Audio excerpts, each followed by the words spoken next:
There are so many open world RPGs out there, it's hard to know which ones are really worth your time. Today, I'm gonna show you some of my favorite, or some of the best open world RPGs you can play right now. Big worlds, great stories, and a ton of fun. Let's jump in. Fallout New Vegas. Fallout New Vegas is one of those open world RPGs that's rough around the edges, yeah, but man, it gets it. Like, it understands what makes open worlds fun, freedom, chaos, consequences, and choices that actually matter. This game lets you be whoever you want, do whatever you want, and screw over whoever you want, all in a dry, broken, post-nuclear wasteland that somehow still feels alive. The world is dusty, grimy, janky as hell sometimes, but it's got character. You're in the Mojave Wasteland, wandering through dried out towns, radioactive caves, rundown casinos, robot-controlled military camps. It's ugly, but it's real. Every place has a story, every person has an opinion, and they remember what you do. You side with one faction, you piss off another. You help someone now, they might back you up later. Or stab you in the back. Depends how you play. What makes New Vegas special is the freedom in how you shape the world. There are like 4 major factions: NCR, Caesar's Legion, Mr. House, and you can even go full solo wildcard style. And every choice you make ripples out. You might think, oh, I'll just do this quest, and 3 hours later you realize that one decision locked you out of a whole storyline. It's messy, but in a good way, like real consequence. Gameplay? It's the same engine as Fallout 3, so it's janky, let's be honest. The combat's kinda clunky, animations are stiff, and bugs? Oh yeah, tons, but somehow it doesn't matter. The writing, the characters, the branching dialogue, the world building, it all carries the game, and if you're on PC, there are mods that clean a lot of that stuff up. Oh, and the tone, it walks that line between serious political drama and dark comedy perfectly. You've got tragic war stories, weird cults, cannibal families running hotels, Elvis impersonator gangs. It's wild, but it never feels forced. It fits the world. Fallout New Vegas ain't pretty, but it's smart, reactive, and full of personality. It trusts the player. It says, here's the wasteland, good luck, and sometimes that's all you need.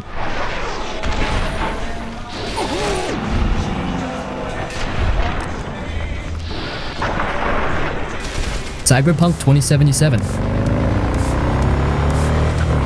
Cyberpunk 2077 drops you into Night City, and right from the start, it hits you with how big and detailed everything is. This isn't just an open world to run through, it actually feels like a place people live in. Streets are packed with noise, ads, lights, and people doing their thing. You'll walk past street vendors, hear music blasting from shops, see gangs hanging around corners. It's a lot, but in a good way. Every time you look around, there's something to catch your eye. You play as V, a merc trying to climb the ranks in the city. The game gives you a lot of freedom in how you build your version of V. You want to sneak around and hack stuff? You can. You want to run in with a shotgun and blow up everything? Go for it. You can even install big robot arms or blades that come out of your wrists. There are tons of ways to play, and that's part of what makes it fun. You get to decide how you want to handle situations. The missions are open-ended too. You can take different paths depending on your skills. Sometimes you'll talk your way through a problem, or maybe find a backdoor and avoid a fight. Other times you'll just go in loud and take everyone down. It never feels like the game is forcing you to play a certain way. It lets you experiment and try stuff out. The city itself is packed with side quests, jobs, and cool little moments. You've got main story missions that go deep into characters and choices, and then you've got all these gigs on the side, like helping a cop, stealing a car, hunting down dangerous people, or doing weird jobs for strangers. A lot of those side stories are actually really well written and interesting, sometimes even more than the main quest. Just driving around feels good too, especially on a motorcycle. Just riding through the city at night with the lights flashing past you feels awesome. There's also a fast travel system, but honestly, half the time you'll want to just drive and enjoy the view. The city's broken into different areas too, like rich districts, dirty back streets, deserts outside the city, and each one has its own vibe. So yeah, Cyberpunk 2077 is great if you like RPGs with freedom, good action, and a super detailed world. It's not perfect, but the core gameplay and the city itself are seriously fun once you get into it.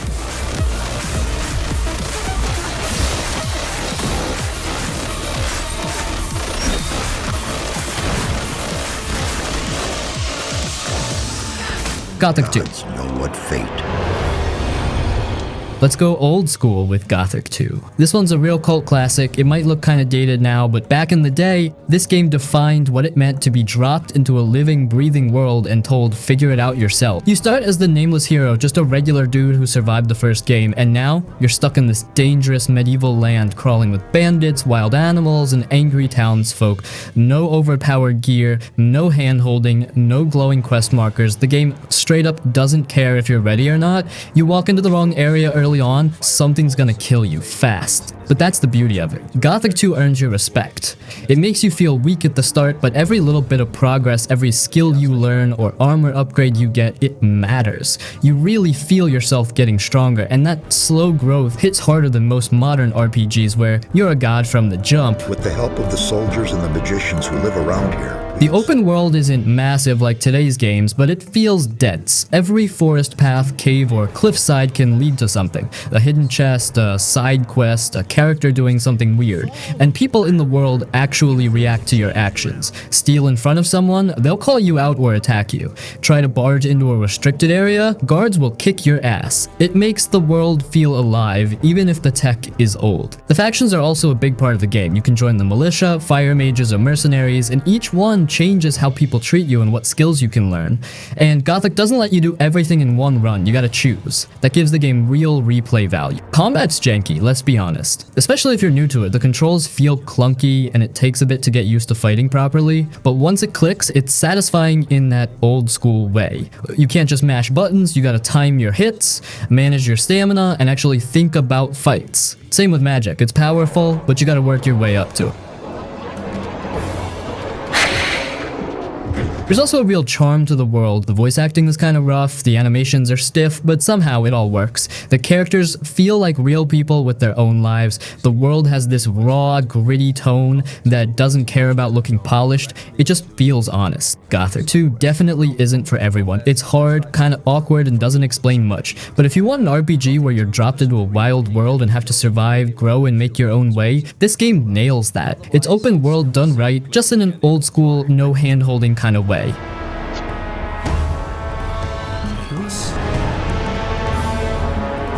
is destined to be a hero.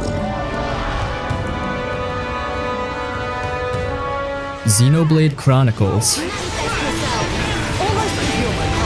A big, bold, open world RPG that kinda just goes for it. Like, this game isn't just open world in terms of space, it's massive, both in size and in how it builds its world, lore, and systems. And the crazy part, the entire game takes place on the bodies of two giant titans. Yeah, like actual gods, just frozen in time, with cities and forests growing on their backs. Wild, right? You play as Shulk, this young dude who gets pulled into a pretty heavy story after his home gets attacked by a bunch of machines called Mechon. He ends up with this special sword, the Monado, that can kinda see into the future, and yeah, things get real from there. The story starts small, kinda like a revenge plot, but over time it turns into this giant, emotional, sci-fi adventure that goes places you wouldn't expect. And now let's talk about the open world. This thing is huge. Not just map with icons huge, I'm talking wide open fields, glowing jungles, floating islands, ancient ruins, and skies that change with the weather and time of day. You'll go from chill, grassy plains, where creatures are just doing their thing, to dangerous zones where giant monsters roam, and these things will one-shot you if you're not careful. But that's part of the fun. You feel like you're exploring a real ecosystem, not just a game world.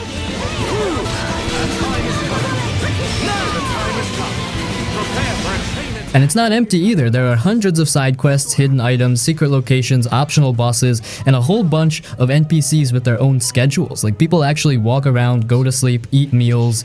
It's little stuff, but it helps the world feel alive.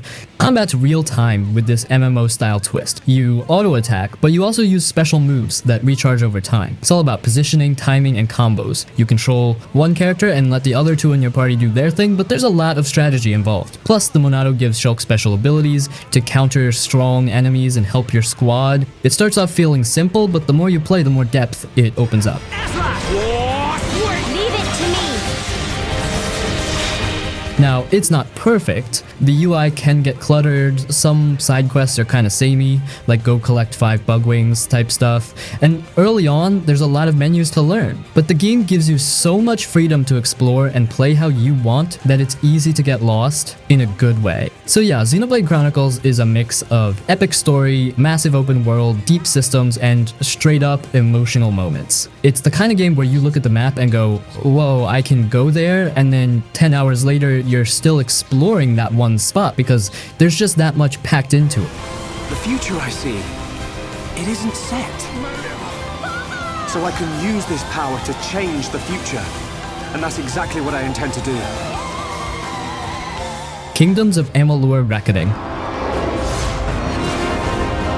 This one's kind of a hidden gem. It came out back in 2012 and honestly flew under a lot of people's radar, but if you're into open world RPGs with fast, smooth combat and tons of loot and quests, this one's got what you're looking for. So first off, you don't start off as anyone important. You're literally a dead body on a pile of corpses. Then boom, you get brought back to life. No memory, no destiny, nothing. But here's the twist. Now that you've come back from the dead, you're off the grid when it comes to fate. Everyone in this world has a fixed destiny, except you. You can change yours. That means you can build your character however you want and the world reacts to the fact that you're different. You can literally reshape the story and change the lives of others, which is kind of cool. The open world is huge, colorful, and packed with stuff to do. It's not dark and gritty like some other RPGs. It's bright, magical, and full of fantasy vibes. You've got forests, caves, swamps, big cities, ancient ruins, all with that classic fantasy feel. There are tons of side quests,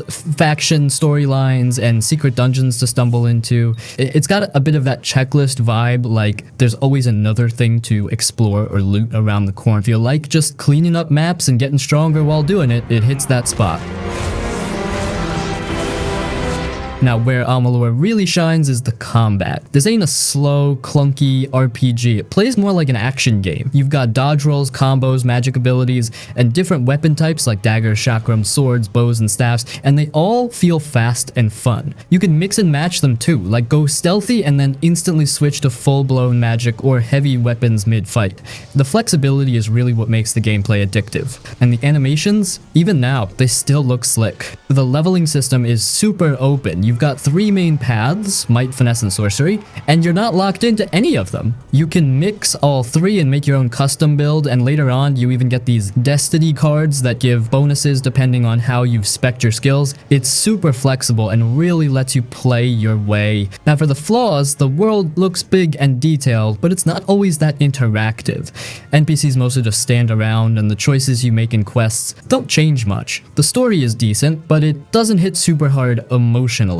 It's more about the moment-to-moment fun than some deep personal tale. Also, the game can start to feel repetitive if you're trying to 100% everything, just because there's so much of it. But overall, Kingdoms of Amalur is a super fun open-world RPG that focuses on fast combat, deep customization, and that good old loot and leveled up cycle. If you want something that feels more like a single-player action MMO where you're constantly getting new gear, smashing enemies, and exploring cool fantasy areas, this game delivers.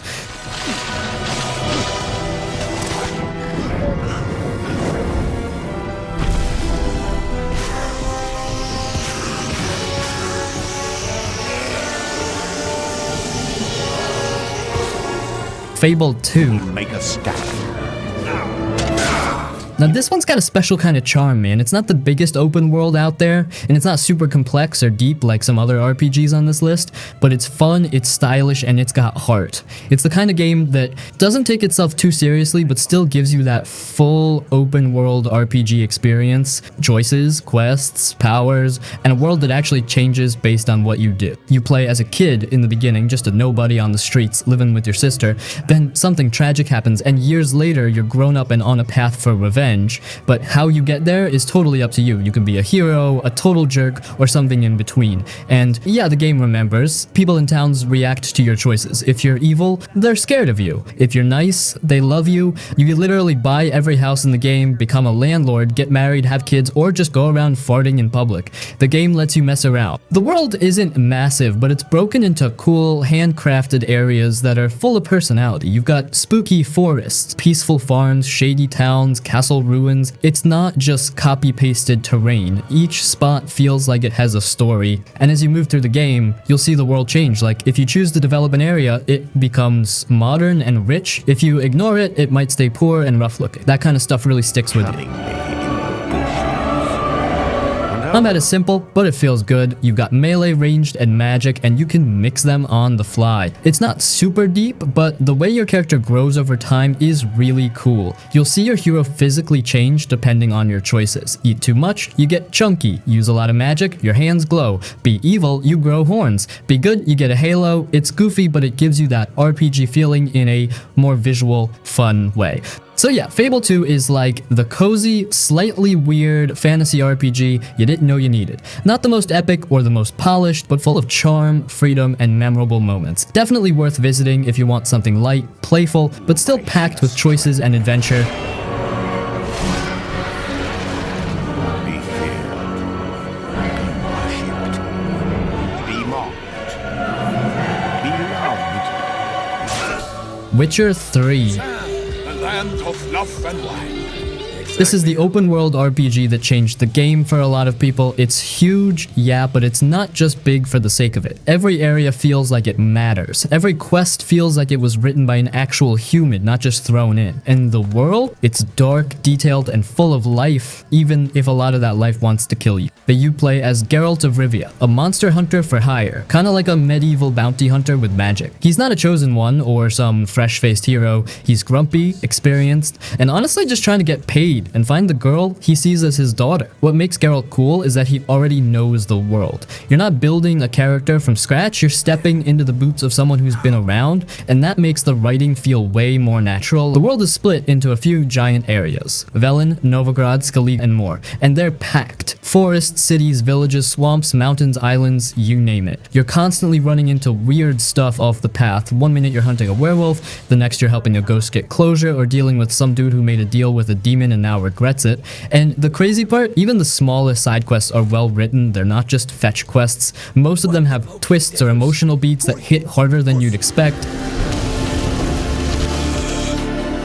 Combat's solid, not perfect. You've got swords, signs, which are like little spells, bombs, oils, potions, and you'll need to prep before fights. Like, if you're going after a vampire, you better read about it and bring the right tools. It's not just hack and slash. It rewards planning. And the choices? Yeah, they matter. Not in a flashy good versus evil kind of way, but in a more realistic sense. You might make a decision thinking it's the right one and later find out you screwed someone over without meaning to. The game doesn't hold your hand. It trusts you to deal with the mess. That's what makes the world feel real. So yeah, The Witcher 3 is that rare game where everything just clicks. Story, world, characters, quests, it all works together. It's the kind of game you think about even after you finish it, not just because of what happened, but because of how you played it. And for open world RPGs, that's the gold standard.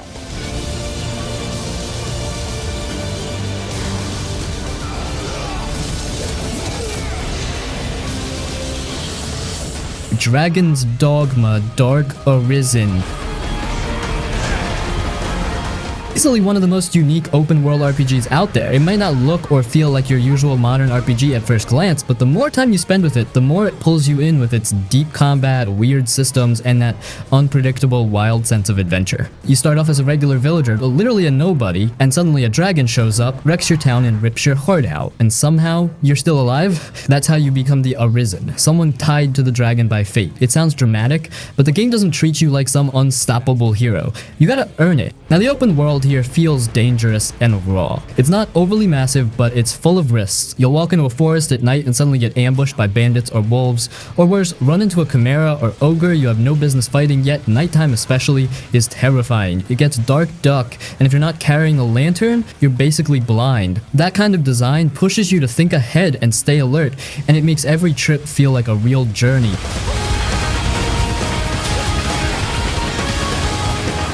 Where Dragon's Dogma really stands out is the combat. It's fast, responsive, and surprisingly deep. You've got climbing mechanics that let you grab onto huge enemies like ogres or griffins and stab them in weak spots while they're flying or thrashing around. Different classes like fighter, strider, mage, etc. play completely differently, and you can switch between them as you level up. Whether you're using swords, bows, or magic, it all feels satisfying, kind of like a mix between Dark Souls and Monster Hunter, with a bit of Devil May Cry energy in how flashy some moves are.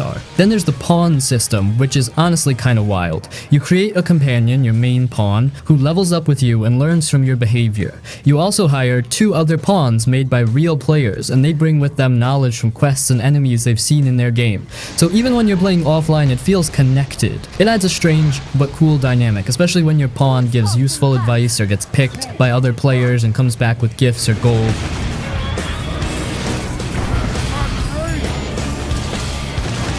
Story-wise, it's kind of light on cutscenes and heavy exposition, especially early on. A lot of it is left vague or hidden in dialogue and lore, but toward the end, and especially in the Dark Arisen expansion, it dives into some surprisingly deep stuff. The final act and post-game areas like Bitter Black Isle are dark, intense, and packed with tough enemies and rare loot.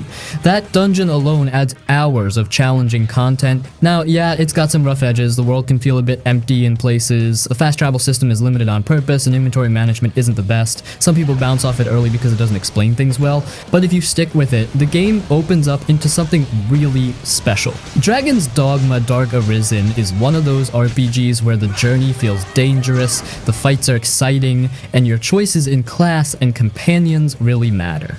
It doesn't hold your hand, and that's kind of the point. It wants you to learn by doing, and in a way that makes your victories feel even more earned.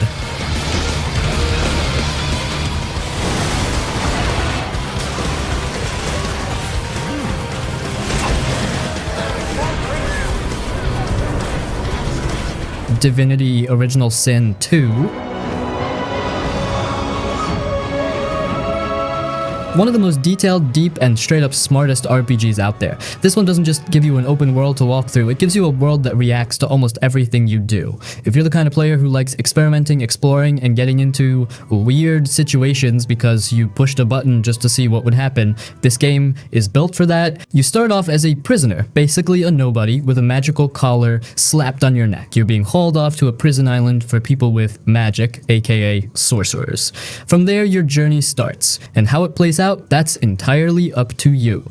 You can create your own custom character or play as one of the origin characters with backstories and personal quests, and they're all really well written. Like, you've got a lizard noble who speaks in royal tone, an undead guy in disguise, and a woman possessed by a demon. It's a wild bunch. If you play as one of them, you're not just picking a class, you're stepping into a story that weaves into the main plot in meaningful ways. You were my home once. Now, the world itself is broken into big open areas, not one giant map, but each zone feels like a full sandbox. You can go anywhere, talk to anyone, steal stuff, kill people, sneak around, blow up walls, teleport across gaps. The game rarely says no. There are quests you can solve in 5 or 6 different ways depending on your skills, dialogue choices, or just straight up creativity. Like, you could talk your way into a guarded area, or turn invisible and sneak in, or teleport a barrel through a crack in the wall, or just pick a fight and see what happens. The combat system is fully turn-based, and it's brilliant. It's not about just doing more damage, it's about using the environment. You can set the ground on fire, electrify water, freeze blood, summon monsters, teleport enemies, use high ground for extra damage, and chain it all together in super creative ways. You're always thinking a few steps ahead. And if you play co-op, it gets even crazier because each player can go off and do their own thing, even start fights or quests separately. It's chaotic, but in a fun, controlled way.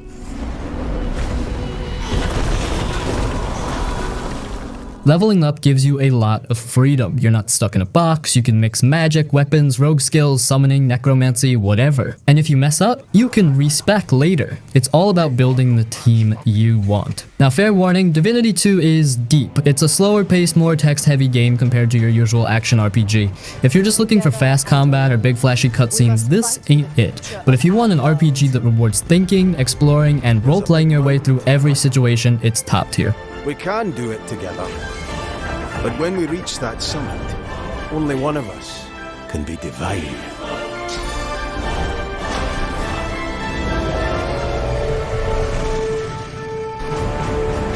GreedFall.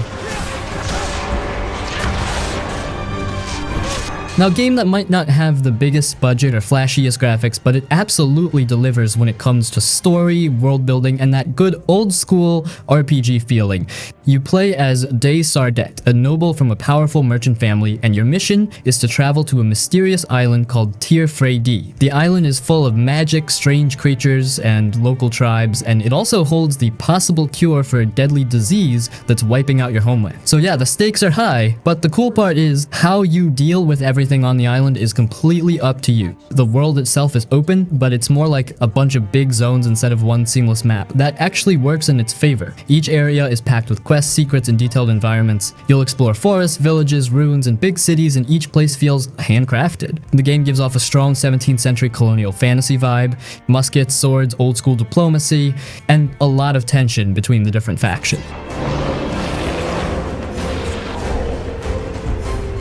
And factions are a big deal in GreedFall. You've got different groups like religious fanatics, science-based scholars, merchant guilds, and native tribes, all with their own goals, problems, and politics. You'll constantly find yourself stuck in the middle of their drama, and the choices you make can push things in completely different directions. You might help one side and piss off another, and sometimes you won't even realize the full impact of your choice until hours later. Combat is a mix of melee, ranged weapons, magic, and traps. It's not super deep, but it's fun and flexible. You can pause mid-fight to switch strategies, use magic abilities, or throw bombs. You can spec into whatever playstyle you like. Tank, mage, rogue, mix of everything, and even respec later if you want to try something new. One thing GreedFall really nails is the companions. You'll build a team as you travel, and each character has their own backstory, personality, and loyalty. Some will agree with your choices, others might argue or even leave if you push them too far. And yeah, there's romance too if you're into that.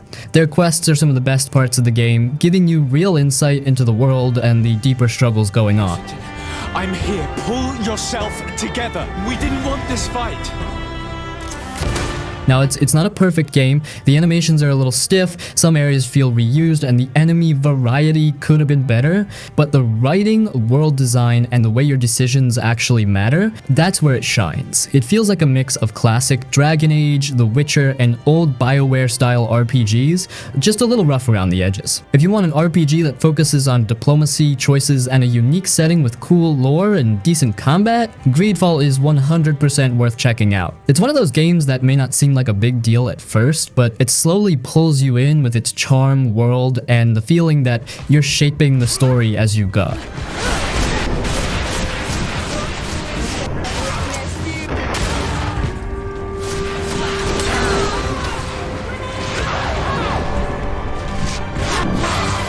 Outward. A super unique open world RPG that's all about survival, exploration, and just figuring things out on your own. This isn't one of those games where you're the chosen one or some powerful hero right from the start. Nope. In Outward, you're just a regular person trying to survive in a dangerous, unforgiving world. And honestly, that's what makes it so cool. You start off in debt, literally, like you wake up in your shack and the town is about to kick you out unless you pay what you owe. There's no epic intro cutscene, no tutorial holding your hand, you just kinda go, alright, guess I better get some gear and start grinding. From there you head out into the world, and it's brutal in the best way. This game throws stuff at you that most RPGs don't even bother with. You have to eat, drink, sleep, stay warm or cool depending on the weather, avoid disease, patch up wounds, and deal with all kinds of status effects. If you're out in the wild and get wet, you might freeze. If you eat raw meat, you could get sick. It turns even basic travel into a real journey, and that gives everything weight. Just walking to a new town can take planning. What gear you bring, what food you pack, if you've got a tent or not. The combat is slow and tactical. It's not flashy or super smooth like in action RPGs, but it makes you think. You can't just button mash. You have to watch stamina, time your dodges, use traps, buffs, and learn enemy patterns. Magic is powerful, but takes a lot of effort to unlock. You literally have to go to a specific place and perform a ritual to even start using it. Again, nothing is just handed to you here. Now, the open world is big and beautiful, but it's also dangerous. The world's split into several large regions, each with its own environments, dungeons, and threats, paths, no level scaling, no easy fast travel. If you go somewhere too early, you'll get destroyed, but that makes exploring feel real. You're not just going place to place checking boxes, you're surviving, planning, and discovering things at your own pace. What's really wild about Outward is how it handles failure. You can't just reload a save after dying. Instead, the game throws you into a defeat scenario. You might get captured by bandits and have to escape their camp, or someone might rescue you and drop you off far away. It makes every fight, every choice feel important because there are real consequences. Outward is for players who like to struggle. It doesn't try to make things easy, but when you survive a hard journey, beat a tough dungeon, or finally get your hands on good gear, it feels earned. It's one of the most unique RPGs out there, and if you're down for something slower, tougher, and super rewarding, this one's worth digging into.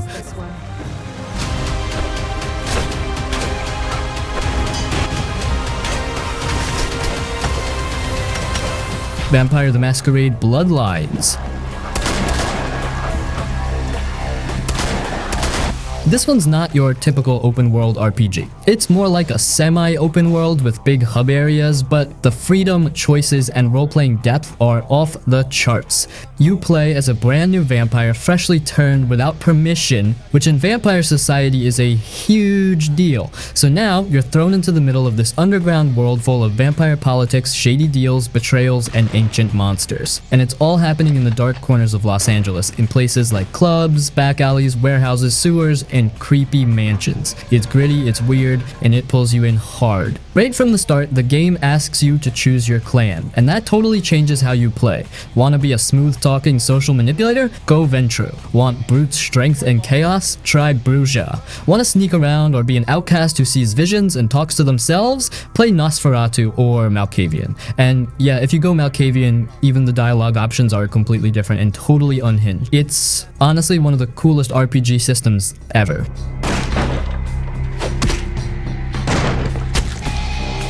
The game world isn't one giant open space, but it's split into big hub areas you can travel between, like Santa Monica, downtown, Hollywood, and Chinatown. Each one is packed with quests, characters, secrets, and a ton of personality. And here's the thing, how you solve problems is up to you. You can use persuasion, hacking, sneaking, fighting, or even blood powers. But there are often 5 or 6 ways to handle a quest, and the game never forces you down just one path. And man, the atmosphere is top tier. The soundtrack is moody and dark, the voice acting is weirdly amazing for a game from 2004, and the characters you meet, even the side ones, are super memorable. Like, there are quests in this game that people still talk about today. That Haunted Mansion quest? Still creepy. The club scene's still stylish, the whole vibe is just cool in that grimy early 2000s goth punk way.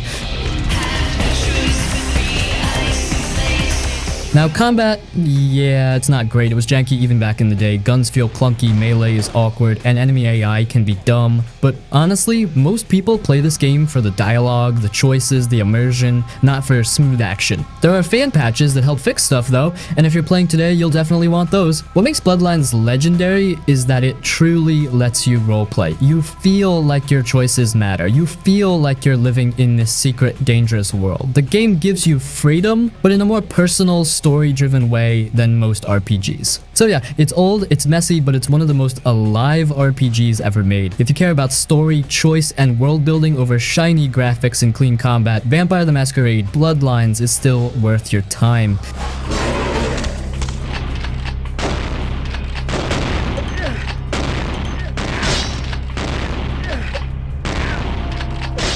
Final Fantasy VII Rebirth. One of the most hyped RPGs of the last few years, and honestly one of the wildest mixes of modern blockbuster design and classic JRPG vibes you'll find today. So first off, this is the second part of the FF7 remake trilogy, and it picks up right after the crew escapes Midgar. You're playing as Cloud, the spiky-haired merc who's still trying to figure out what's going on with his memories, his past, and this whole situation with Sephiroth, who's somehow back and more confusing than ever. But you've also got your full team now. Tifa, Aerith, Barret, and Bread 13. And as the story goes on, you even meet more playable characters like Yuffie and Kate Sith. It's a stacked lineup. But let's talk about the open world, cause yeah, this is where Rebirth really goes all out. The game opens up in a big way. You're exploring full zones that look like something out of a high-end movie. Forests, coastlines, mountain paths, towns with personality. Each area feels handcrafted, and it's all connected by chocobo travel, vehicles, and side activities. It's not quite go anywhere anytime open world, but it's way more open than the first game, and honestly it feels great. There's a lot to do too. You've got classic side quests, chocobo races, mini games like Queen's Blood, the card game, materia hunting, hidden bosses, and optional storylines that give you more backstory on the world and your companions. It can get a little Ubisoft style at times, lots of icons and collectibles, but the good news is most of it's optional. If you just want to stick to the main story, you can still get a tight, focused experience, and if you love doing everything, you'll have 80 plus hours easy. Combat is still that awesome hybrid real-time / turn-based system from Remake, but Rebirth adds way more depth. You've got synergy skills between party members, more enemy types, and way more freedom to build out each character's loadout with material weapons and abilities. It's smooth, fast, and just straight up fun. Like, it makes grinding feel good.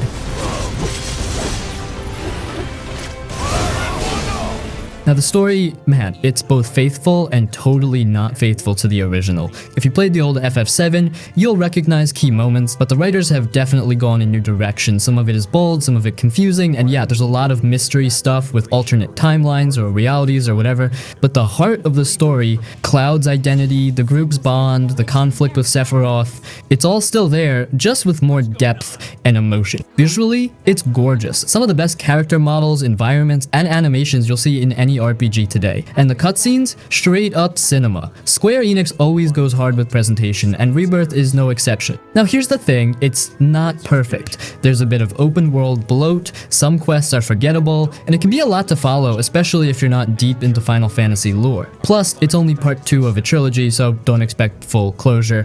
But overall, Final Fantasy VII Rebirth is a damn good open world RPG. It mixes classic character-driven storytelling with modern design, keeps combat fun and deep, and builds out a world that's beautiful and exciting to explore. If you liked Remake, or even if you're just curious about why people love Final Fantasy so much, this is one of the best ways to experience it. All I want is one thing, to keep the others safe. It's upon us. The reunion. When worlds merge. Sephiroth! Kingdom Come Deliverance. One of the most grounded and realistic open world RPGs out there. No dragons, no magic, no ancient prophecies, just a brutal, dirty, medieval world that actually feels real. You're not a chosen one, you're not some legendary warrior, you're just Henry, the son of a blacksmith. And when the game starts, you're basically nobody. Can't fight, can't read, can't even shoot a bow straight. And that's kind of the whole point. Now, the open world in this game is stunning. It's based on real 15th century Bohemia, modern day Czech Republic, and it looks and feels like an actual historical place. Villages, castles, forests, rivers, it's all designed with crazy attention to detail. People have routines, shops open and close on schedule, and the world doesn't just revolve around you. If you're not where you're supposed to be, things can move on without you. But the real meat of the game is in the systems. Everything feels earned. If you want to get better at fighting, you have to trade. If you want to read, you have to actually learn how to read in-game. Skills grow slowly over time as you actually use them. Combat is super technical. It's all about timing, positioning, stamina, and choosing your strikes carefully. You can't just run in and swing wildly. Even a simple bandit can mess you up if you're not careful.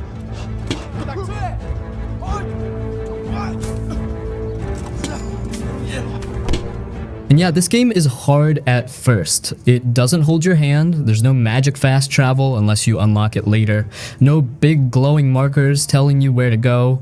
You need to eat, sleep, clean your clothes, take care of your wounds, and pay attention to how people see you. Walk into a noble's hall covered in blood and dirt, and they're not going to treat you like a hero. But that's what makes it so immersive. Quests are deep, and a lot of them have multiple ways to solve them. You can sneak, bribe, talk your way through, or go in with your sword drawn. But everything has consequences. You might fail a quest just because you weren't fast enough, or because someone didn't like how you handled it. The game isn't afraid to let you mess up, and it trusts you to live with it.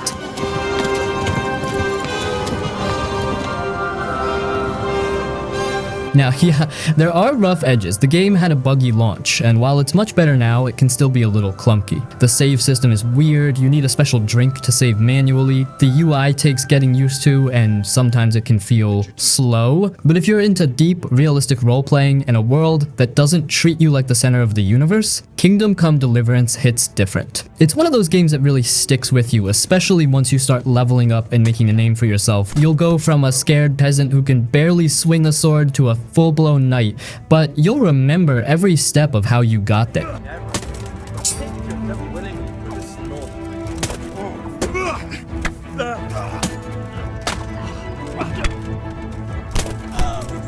Mount and Blade Warband. A game that doesn't really look like much at first, but once it clicks, you're hooked for hundreds of hours. It's not flashy, it's not cinematic, but it's easily one of the most addictive and open-ended RPG sandboxes ever made. You don't start as a hero, you don't even have a main story, you just create your character choosing your backstory, skills, and stats, and get dropped into this massive medieval world called Calradia. From there, it's totally up to you what kind of life you want to live. You can be a wandering merc, a traitor, a rebel, a bandit, or even rise up and become a king. No hand-holding, no main quest, just you, your decisions, and the world reacting to them. Now, the world isn't super detailed in a modern RPG sense. It's more like a big map with towns, castles, villages, and roaming armies, but it's alive. Factions are constantly fighting, lords are forming alliances and breaking them, towns are getting raided, and power is always shifting. And you're just trying to survive and maybe take advantage of the chaos.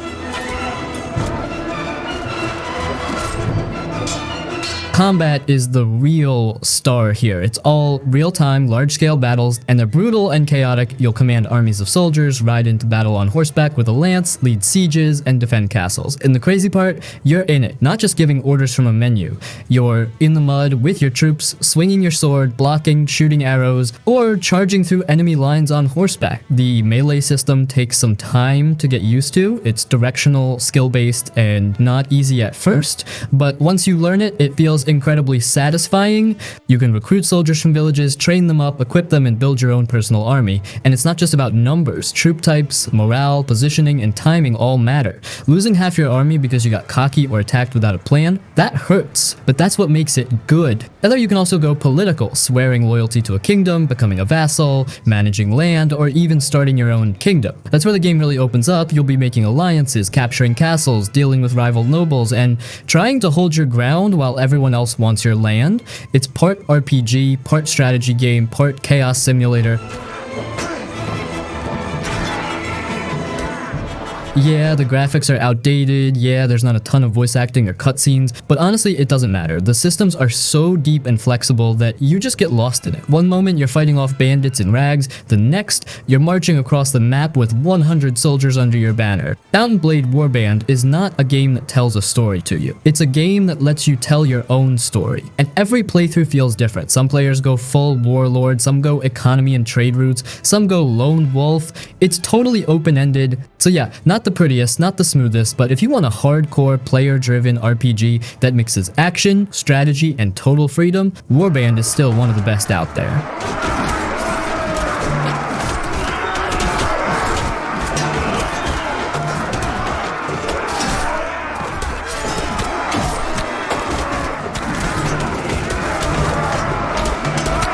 Pillars of Eternity. It's something else. So you play as a watcher, someone who can see into people's souls and even glimpse their past lives. Pretty wild power, but it comes with a cost. Visions, dreams, and a bunch of heavy stuff you didn't exactly sign up for. You're dropped into this dark, grounded fantasy world where souls and reincarnation are basically the center of everything, and your journey becomes less about saving the world and more about figuring out what the hell happened to you and how to stop going insane. Now, in terms of world design, Pillars is made up of handcrafted zones. You move between towns, wilderness, dungeons, and cities, each filled with side quests, factions, and lore. It's not one seamless map like a modern open-world RPG, but the way you move through it feels open enough. You're often free to explore areas in the order you choose, pick up side content, or just wander into trouble. And yeah, there's a lot to read. If you're into that Baldur's Gate style, high-text, lore-heavy RPG experience, this game is loaded with it. Every Every character, item, book, and quest has deep background, the writing is legit top tier, and the choices you make can have real consequences later down the line. Combat is real-time with pause, so it's tactical and slow. You control a full party, manage spells, positioning, buffs, debuffs, and it gets intense in big fights. It rewards planning and thinking more than button mashing. You can pause at any time to give commands, which helps a lot when things get chaotic. It's old school and not for everyone, but if you're into deep mechanics, it's satisfying. You also build up your party with companions, each with their own personalities, personal quests, and views on the world. Some might clash with you depending on your choices, some might leave or even turn on you. The whole thing is built around player choice, not just in dialogue, but in how you build your character, how you solve problems, who you help, and how you shape the world around you. Now, yeah, it's not visually open like a Skyrim or Witcher 3, there's no horse riding, no seamless giant map, but it feels open because of how many paths you can take through the story, how much freedom you get with your party, and how you roleplay your watcher. Do we choose our fates? Or are we instruments of the gods? I wonder. Dragon Age Origins.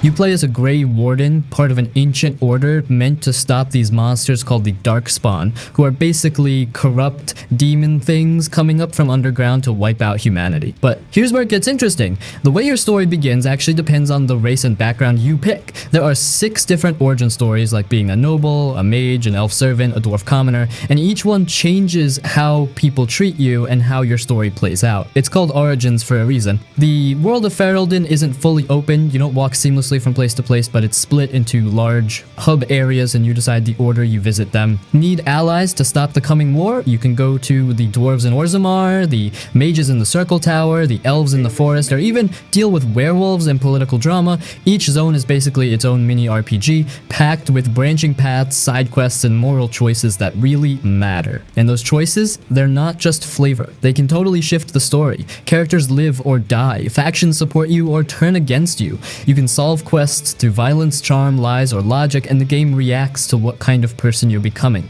Even in the final mission, who shows up to fight with you depends on the decisions you made throughout the game. It's that kind of player-driven storytelling that BioWare used to be kings of. Have changed. They're smart now. They destroyed the Legion. Beware the children.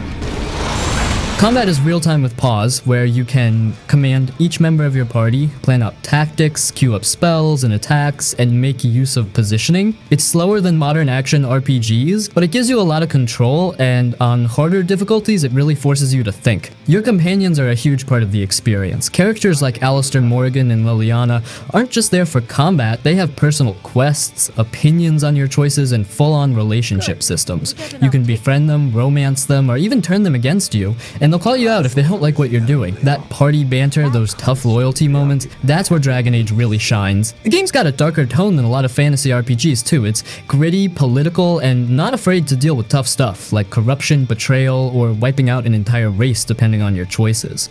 But it still gives you freedom to be the kind of hero or anti-hero you want to be. The events at Ostagar still haunt my thoughts, Warden.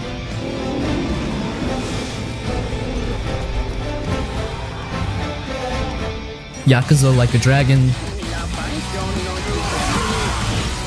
You play as Ichiban Kasuga, a low-level Yakuza who goes to prison for a crime he didn't commit, thinking he's doing something honorable for his clan, but when he finally gets out 18 years later, he finds out everything's changed. His old boss betrayed him, the world moved on, and he's basically been forgotten. So yeah, dude's rock bottom, but instead of turning bitter, Ichiban stays positive, loyal, and hopeful, and that's what makes him stand out. He's not a brooding anti-hero, he's a full-on RPG nerd who literally sees life like a turn-based game. And that's where things get really fun. Unlike past Yakuza games, this one ditches real-time brawling and goes full turn-based RPG like classic Final Fantasy style. You've got a full party, each with their own job class, which is hilarious by the way since you're fighting on the streets of Yokohama. One guy can be a breakdancer, another throws pigeons at enemies, one uses a frying pan. It's absurd but also kinda genius. The game treats street brawls like full RPG battles, complete with status effects, buffs, elemental damage, the whole deal.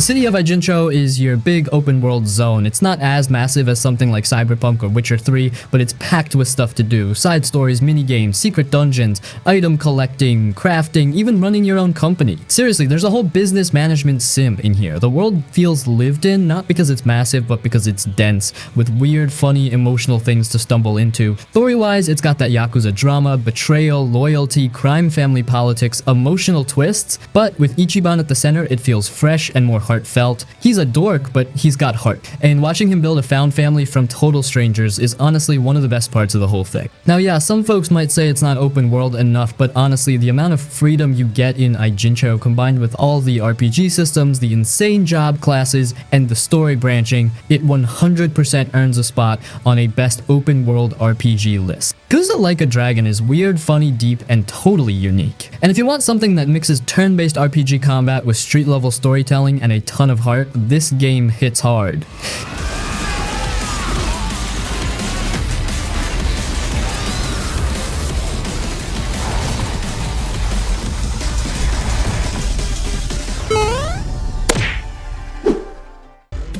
This one's my special!